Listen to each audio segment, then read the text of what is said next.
이게 수익에는 세트예요. 그러다 몇 년 지나왔네요. 12, 13 좋지. 이거는 동료의 끝장이에요. 동료의 끝장이에요. 국가는 이때 어떤 걸 생각했냐면 국가는 임대사업 동료를 위해서 다주택자들이 딱딱딱 입력하면 10가지 세제 혜택을 등록과 등록 후에 비교 분석하는 프로그램을 만들려고 했어요. 이해하셨어요? 동료하기 위해서 장단점을 알아야 되잖아요. 몇 가지 딱딱딱 입력하면 쫙 비교 분석되는. 아이러니한 게 그거를 왜 국토부한테 오달 내려요? 기재부한테 오달 내려야지. 세금 계산 프로그램을 왜 국토부한테 오달을 내렸는지 모르겠어요. 임대사업 세제 혜택 다 세금 혜택이잖아요. 10가지 세금 혜택을 비교 분석하는 걸 국토부에 오다가 떨어졌다니까요. 그래서 국토부에서 LH로 갔다가 뭐 제가 일부 참여했는데 요런 구조 한번 보시면 되고요. 이때별로 정책적으로 중요하게 뭔지는 한 번쯤은 보셔야 돼요. 그래야지 요 시점에 뭐가 바뀌었나 이해를 할 수 있어요. 첫 번째, 3개를 묶었네요. 선진화 방안 2월 달에 발표하고 3월 달에 보완 조치가 됐고 6월 달에 정상화 대책 발표하면서 그날 그해 국회 통과했네요. 2014년도에 이제 임대사업에 대한 정책이 새로 생겼어요. 키워드가 뭐라고 했어요? 이제 돈 내. 임대소득 있잖아. 돈 내. 이게 키워드예요. 여기 요 한 줄로 머릿속에 딱 박으시고 읽으면 이해하기가 굉장히 편해요. 자세히는 안 볼 거예요. 첫 번째, 임대소득 있으면 돈 내래요. 그랬더니 어떤 분처럼 차라리 죽여라 되니까 2천만 원 이하인 경우에는 한시적으로 비과세 하겠대요. 주택 임대소득이 1년에 2천만 원 이하는 한시적으로 비과세를 하겠대요. 제가 그래서 이거 국토부에 전화해봤어요. 그때 당시. 전화해봤어요. 왜 2천이냐? 그랬더니 국토부 담당자와 나이 드신 분이 월 한 160이면 여유롭게 살지 않을까요? 160이면 160 몇만 원이면 1년 12개월이면 2천만 원이니까 본인이 나이 드시면 160만 원 갖고 살 수 있으시겠어요? 그랬더니 본인은 살 수 있을 것 같대. 그러니까 할 말 없어. 근거가 뭐냐요? 근거가 뭡니까? 그랬더니 2천만 원 충분할 것 같대. 별로 할 말 없었어요. 그래서 끊었어요. 2천만 원까지 한시적으로 비과세 하겠대요. 이해하셨나요? 두 번째 써있네요. 3년간 비과세 하겠대요. 그래서 2014년, 15년, 16년까지 주택 임대소득 2천만 원 이하는 비과세 해줬어요. 이해하셨어요? 근데 16년도가 왔어요. 16년도까지 해주겠대요. 그러면 연장할지 안 연장할지가 안이 나와야 돼요. 보면 올해도 7월 말이나 8월 달 되면 내년 세법 어떻게 하겠다가 나올 거예요. 제가 세법을 1년에 2번 하는 게 2월 달에 하는 거 시행령 나온 걸 반영하면 2월 달 수업할 수 있어요. 그 다음엔 언제예요? 8월 달에 하는 게 정부 대책 나온 거 가지고 8월 달에 수업을 이어서 일부 교재 수정돼서 하는 거예요.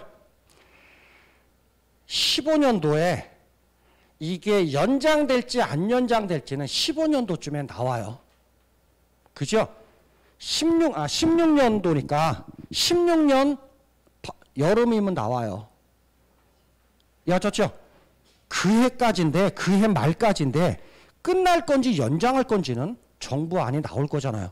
근데 16년에 이상한 일이 벌어졌어요. 올해까지 원래 정부는 3년간 비과세 해주고 2017년도부터 무조건 과세하려고 그랬어요. 근데 16년이 마지막 때는데 이상하게 사람들이 많이 모여요. 공터마다 사람들이 모여요. 어디는 100만 명이 모였대요. 그때 그랬죠? 모였어요. 전국에서 모여서 탄핵이니 뭐니 하고 있는데 정부 입장에서 내년부터 정상적으로 과세시킬게요 라고 할 자신이 없었나 봐요. 그래서 2년 연장했어요. 결론적으로 17년, 18년까지 2년 연장했고요. 19년도부터 재작년도부터 본격적으로 과세하고 있어요. 그래서 2천만 원 키워드 보시면 되고요. 그 대신에 비용을 공제해 주겠대요. 임대 사업이에요. 어떤 사업이든지 비용 들어간 거 빼줘야죠. 비용 들어간 거 빼주겠대요. 임대 사업 2천만 원 이하, 지금도 마찬가지예요. 2천만 원 이하의 분리과세 대상 소득은 비용을 60% 인정해 주겠대요. 그래서 60%까지 인정을 해 주겠대요. 그래서 이게 이제 그때 14년도에 마무리된 정책이에요. 올해부터 거두려고 했는데 반발이 있고 하니까 3년 유예해 줄게요. 그리고 그 이후에라도 비용 60% 인정해 줄게요. 그리고 분리과세 2천만 원 이하는 분리과세요. 별도로 나눠서 과세시키는데 분리과세 14%의 세율만 부과시킬게. 그래서 일단 3년 유예가에서 넘어갔어요. 그리고 그 다음 조치 중에서 기본공제 개념으로 분리과세 대상 소득 얼마요? 2천만 원 이하의 소득이 있는 경우 필요경비 60% 빼주겠대요. 그 다음에 이 사람이 이거 이외에 다른 소득이 2천만 원 이하면 추가로 400을 빼주겠대요. 지금도 적용하고 있어요. 다시요. 분리과세 2천만 원 이하의 임대소득에서는 400만 원을 빼주겠대요. 어떤 사람? 이거 임대소득을 제외한 다른 종합소득 금액이 2천만 원 이하인 경우에는 400을 또 빼주겠대요. 그러면 2천만 원 이하래네요. 필요경비 60% 빼줘요. 얼마 남아요? 800 남네요. 그죠? 2천에서 60% 빼줬더니 1200 빼도 800 남네요. 그 중에 400을 또 빼주겠대요. 400 갖고만 과세하겠대요. 그러면 400 해봤자 14% 하면 5, 60만 원뿐이 안 되겠죠? 그것만 과세시키겠습니다. 라고 얘기한 거고요. 근데 이런 경우도 있을 수 있어요. 이 사람이 다른 소득이 아예 없어요. 2천만 원이네요. 60% 빼줬네요. 800 남았네요. 다른 소득이 없어서 400 또 빼줬네요. 아까 단일세율 14%라고 그랬죠? 소득세는 1200까지 6%잖아요. 네가 누진세율 적용하든지 14% 단일 선택하든지 선택하란 얘기예요. 그러면 다른 소득 없고 400분이 없으면 당연히 종합소득을 해야 되겠죠. 6% 내야 되겠죠. 그건 선택하란 얘기예요. 다시 얘기하면 종합소득으로 할 건지 지금 얘기한 거대로 단일세율로 할 건지 선택하란 얘기고요. 중요한 건 이거요. 사업자 등록 안 해도 되겠대요. 분리과세 대상인 건 사업자 등록을 안 해도 되겠대요. 요건 변화에 따라서 설명드릴 거고요. 처음에는 사업자 등록 안 해도 되겠대요. 그러다가 이제 하나씩 지나온 거고요. 14년도에 이런 정책을 발표했어요. 제일 중요한 거 뭐예요? 세금 거둘 거고 2천만 원 이하는 분리과세 할 거야. 3년간은 비과세 할 거고 60% 비용 처리해 줄게. 다른 소득 없어? 400까지 또 빼줄게. 요 큰 틀로 개념 보시면 되고요. 여기는 제가 세율을 이걸 어떻게 고쳤을까 고민했었어요. 교재는 42%가 되는데 순간순간 정책 발표할 때랑 지금이랑 세율이 다르죠. 지금 몇 프로예요? 지금 올해는 45%잖아요. 그죠? 근데 발표할 땐 또 45%가 아니었고 그래서 어떻게 할까 하다가 그냥 임의대로 적었어요. 정책 발표문이기 때문에 그것까지는 이해하리라 생각하고요. 근데 지금으로 보면 당연히 아시다시피 45%가 될 거고요. 요거는 그냥 펼쳐놓고 볼게요. 이상한 게 있네요. 과세자로 제출 및 관리에 관한 법률이 있어요. 아까 제가 선진화 방안 발표했죠. 선진화 방안 발표 언제 했어요? 2월에요. 그죠? 14년 2월 달에 선진화 방안 발표를 했는데 그거보다 먼저서 아까 2월 며칠이었어요? 26일이었어요. 발표하기 전에 먼저 이런 법률을 벌써 시행령을 정부에서 바꿨어요. 뭘 바꿨냐면 과세자로 제출 및 관리에 관한 법률이에요. 16일 날 정책 발표하기 전에 시행령이니까 정부 안으로 바꿀 수 있죠? 이 법의 시행령을 바꿨어요. 바꾸면서 벌써 며칠 전에 이런 걸 추가했어요. 임대차 보호법 확정일자, 임차권 양도 뭐 하래요? 자료 제출하래요. 누가? 주민센터에서 국세청으로 자료 제출하래요. 언제까지? 매년 3월 31일까지. 우리가 확정일자 받은 거 다 제출하래요. 그럼 임대 소득 있는 거 다 알겠죠, 그죠? 다 알아요. 이게 자신 있으니까 과세시키려고 했던 거예요. 이게 100%는 아니지만 중개업 오래 하신 분들 이거 기억나실 수 있을까 모르겠어요. 어느 순간인가 임차인들이 확정일자를 받으러 갔는데 주민센터에서 계약서를 카피를 하네요. 예전엔 카피 안 했어요. 2012년 이전엔 카피 안 했어요. 도장만 찍어주고 줬다니까요. 12년도부터 조용히 카피를 하네요.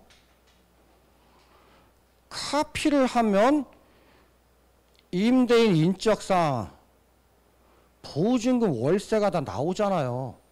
이걸 데이터 정리를 하면 2년이면 한 바퀴 돌잖아요. 12년, 13년 데이터 정리를 했으면 웬만큼 데이터는 있을 거예요. 이게 있으니까 당당하게 14년도부터 과세를 한다고 했겠죠. 정부 발표하기 전에 얘도 조용히 해놓고. 느낌 오셨어요? 그러다가 대박이네요. 19년도 얼마 안 됐죠? 여기에 바뀌었어요. 임대사업자 등록, 임대차 계약신고 자료 매일 자료 제출하래요. 시행되고 있다니까 2년 전부터. 우리도 모르게 국세청에 다 쌓여 있어요. 간혹 이런 분들이 있어요. 에이, 국세청에서 내가 월세 받는 거 알 수 있을까요? 에이, 걱정하지 마세요. 다 알아요. 다 알아. 왜? 몇 년 전부터 다 보고되고 있었으니까. 그래서 이런 것도 있다. 훌륭한 나라다. 그리고 아주 체계화된 시스템이다. 이해하시면 되고요. 이제부터 아까 제가 얘기했어요. 무슨 얘기를 했냐면 처음에 14년도 정책 발표했죠. 정책 발표했어요. 그 다음에 정책이 언제였어요? 그죠? 기억력이 안 되면 어떻게 돼요? 책이라도 봐야죠. 책이라도 봐야 돼. 저는 아직 겉장을 안 접어서 안 필 거지만 14년도에 정책 발표하고 그 다음에 17년도에 정책 발표가 나왔어요. 그 사이에 잔잔했어요. 그 사이에는 어떤 일이 있었냐면 임대주택법에 대해서 체계가 잡혔어요. 그 사이에. 그래서 이거 갖고 거의 이 시간 다음 시간까지 중반까지 할 거예요. 이게 정리가 안 돼버리면 아무것도 이해가 못해요. 아무것도 이해 못해요. 이거는 제가 기억하라는 거 용어, 연역들이 나왔기 때문에 이게 기억이 안 나면 이게 이해가 안 되면 앞으로 다 흔들려요. 그래서 지금 페이지 볼 거고요. 볼게요. 듣는 건 편하게 들으세요. 메모 다 해놨으니까. 임대주택법이라는 게 있었네요. 임대주택법. 1994년도에 생겼어요. 몰라도 되고요. 임대주택법의 95%에 대한 내용은 공공임대예요. 이해하셨어요? 공공임대예요. 공공임대 누가 공급해요? 예? LH, SKH 관에서 공급해요. 임대주택법 중에 내용 중에 95%는 공공임대주택이에요. 그 내용뿐이 없어요. 임대주택은. 왜? 어떤 나라든지 임대주택이 필요해요. 임대주택은 어떤 나라든지 필요해요. 왜? 집 있는 사람, 우리나라 자가 보유율이 몇 프로나 돼요? 예? 전국적으로 60% 좀 넘어요. OECD 선진국은 몇 프로일까요? 걔들도 마찬가지예요. 전 세계적으로 선진국도 60% 정도예요. 40%는 어쩔 수 없이 임차인이에요. 마스크 벗으니까 그 전에 몰랐어요. 잠깐 벗어갖고 알았어요. 네. 저분이 LH에 계셨어요. LH 아까 얘기하면서 잠깐 눈이 맞췄는데 제가 아는 분이니까 잠깐 마스크 쓰니까 모르겠어서 잠깐 음료수 마시려고 봤는데 40%는 임차인들이에요. 그 임차인들을 위해서 임대주택 정책은 어떤 나라든지 있어요. 근데 선진국들은 우리나라처럼 집 지어서 안 줘요. 임차료를 보전해줘요. 임차료를 보전해줘요. 그러니까 이 사람은 뭐 아파트나 왜 그래서 맨션이라고 그러죠? 거기에 월세 주고 살면 이 사람이 월세 지원받는 사람인지 아닌지를 몰라요. 몰라요. 국가에서 이 사람한테 돈을 주니까 모른다니까요. 근데 우리는 임대주택 있잖아요. 더 죽이는 건 뭐예요? 왜 재개발 재건축에 단지 내 임대주택을 왜 지어? 현실적으로 볼게요. 강남에 아파트 짓는데 임대주택 넣어봐요. 속된 말로 2번 죽이는 거예요. 2번 죽이는 거라니까. 그러니까 정비사업을 하고 개발을 하면서 한쪽엔 민영하고 임대사업 주니까 몇 년 지나니까 펜스 치잖아요. 얘네들 놀지 말라고 그러잖아요. 이게 더 문제야. 그랬더니 이제 기술이 발전했네요. 방법이. 소셜 믹스하고 각 동에 박아넣어 버렸네요. 한 동에. 이건 3번 죽이는 거야. 엘리베이터도 같이 안 타. 진짜 그런다니까요. 그 사람은 거기 동에 집값이 20억인데 임대 살고 있어요. 모를까요? 몇 동 몇 호 다 알아. 3번 죽이는 거야. 왜 그런 걸 하는지 모르겠어. 거기서 개발이익을 환수해서 제대로 된 임대주택을 지어놓고 월세를 공급해주지. 그건 개인의 의견이었고요. 하여튼 우리나라는 주택을 지어서 공급했어요. 누가요? LH, SH에서 열심히 공급했죠. LH에서 임대주택을 한 채 지으면 7천만 원 적자 난대요. 7천만 원 적자 난대요. 임대주택 지으면 적자예요. 7천 적자예요. 다시 얘기해서 임대주택법에 있고 대다수 공공이었어요. 임대주택법에서 민간 관련된 임대주택은 요거 임대주택으로 딸랑 하나 있었어요. 딸랑 하나 있었어요. 요 하나가 있었는데 등록 요건은 없었네요. 이건 머릿속에 다 기억해야 돼요. 아니면 정리가 안 되니까. 등록 요건은 없었어요. 임대주택이라는 게. 의무기간은 5년이었네요. 그런데 우리가 리먼 사태 나고 부동산 경기가 굉장히 안 좋아졌어요. 그리고 박근혜 정부 때는 LH는 뭐해서 돈 벌어요? 예? 우리 좀 배우는 사람들이잖아. 뭐 땅 장사 이런 얘기 하지 말자고. 택지 개발, 좋은 용어도 많은데 택지 개발 이걸 택지 개발해서 돈 내서 공공임대주택을 하는 훌륭한 일을 하고 있잖아요. 땅 장사 이런 얘기 하지 말자고. 우리 배운 사람들이잖아. 택지 개발을 하는데 지금은 법이 살아있지만 일정 정부 때, 한 정부 때 이상한 논리가 나왔네요. 주택 가격이 올라서 택지 개발을 안 하겠대요. 주택 가격이 올라서 대규모 택지 개발을 안 하겠대요. 이상하지 않아요? 논리에 맞는지 모르겠지만 그래서 그때 당시 택지 개발 촉진법이라는 게 없앨라고 그랬어요. 없애진 않고 짱 박아놨어요. 그러다가 이번에 3기 신도시 때문에 스물스물 다시 기어 나왔어요. 그게. 하여튼간에 그랬어요. 택지 개발을 해서 공급을 했어요. 근데 현실적으로 보다 보니까 2012년, 13년도에 택지 개발을 안 했는데 2013년도로 잠깐 돌아가 볼게요. 여기 중개업 하신 분도 있고 안 하신 분도 있고 2013년도 전세 가격이 너무 올랐어요. 주택 공급이 안 되다 보니까. 그래서 2013년도에는 임대주택을 LH에서도 많이 못 줬어요. 돈이 없으니까. 리먼 사태고 돈이 없으니까. 그때 LH 빚이 120조였으니까 못 줬어요. 정부 입장에서는 요 분이 집이 5개래요. 5개래요? 본인 한 집에서 살잖아요. 나머지 4개를 약간 공공성을 가지고 임대주택을 공급하면 얼마나 좋을까라고 생각을 했던 거예요.